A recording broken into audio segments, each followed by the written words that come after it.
August 19, 2026. Over the course of a few short hours, nearly $6 billion of institutional wealth simply evaporated.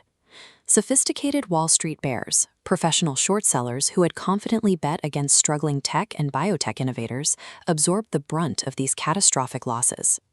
This split-screen data visualization shows exactly where that negative pressure was concentrated. On one side, we have Moderna, carrying a 13.5% short interest as traders treated it like a fading relic of the COVID era. On the other side, we have crypto proxies like Strategy and Coinbase, heavily shorted after a long bearish year for Bitcoin. This pervasive pessimism created a highly volatile trap. By aggressively betting against these companies, Wall Street had inadvertently piled up a multi-billion-dollar powder keg across the market, leaving it waiting for a single unexpected spark. To understand why this exploded, we have to look at the mechanics of the trade. This flowchart maps the life cycle of a short sale. You borrow shares of a stock you don't own, sell them immediately at the current market price, and plan to buy them back later when the price drops, pocketing the difference. But the math breaks if the asset's price goes up. Your potential profit is strictly capped at 100%, which only happens if the company goes completely bankrupt. Your potential losses, however, are theoretically infinite. There is no ceiling on how high a stock price can climb. Traders were applying this exact asymmetrical risk to Bitcoin-adjacent equities. A company like Strategy operates essentially as a Bitcoin treasury, meaning a short position on its stock was effectively a highly leveraged, uncapped bet against the digital coin itself. Shorting volatile, innovation-heavy sectors carries a specific fatal danger. Scientific breakthroughs and regulatory shifts do not adhere to predictable financial calendars. They arrive without warning. For Moderna, that warningless spark arrived in the form of a major clinical trial. The company unexpectedly cleared its Phase 3 readout for intisimerin autogene, a personalized mRNA cancer therapy. This is a different approach to medicine. Doctors sequence a patient's tumor and map its unique mutations.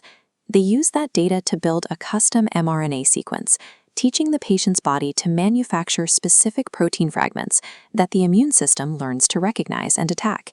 When paired with Merck's Keytruda, an immunotherapy that essentially lifts the brakes on the body's immune cells, the custom mRNA scrubs out the microscopic cancer cells left behind after surgery.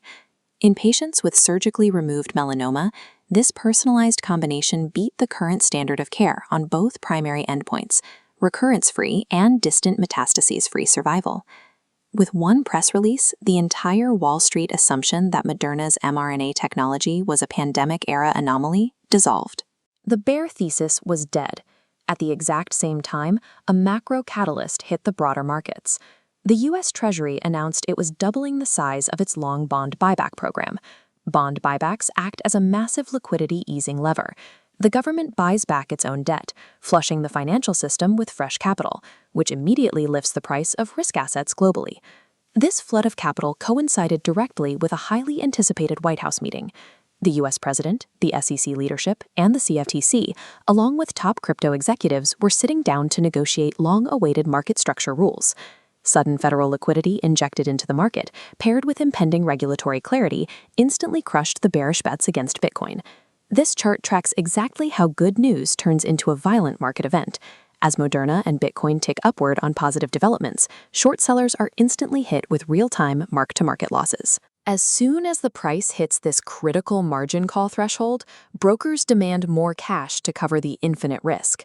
When the bears can't provide that cash, they are mechanically forced to buy shares at the current market price to close out their borrowed positions and stop the bleeding.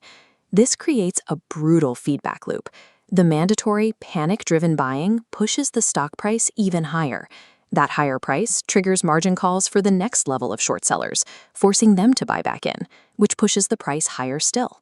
Within minutes, the rapid price acceleration entirely disconnects from the actual news that started it.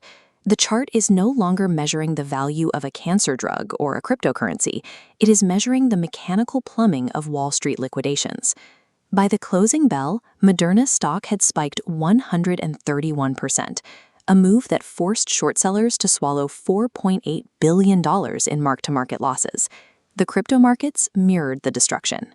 Bitcoin surged towards $70,000, liquidating $1.14 billion in short positions in just 1 hour.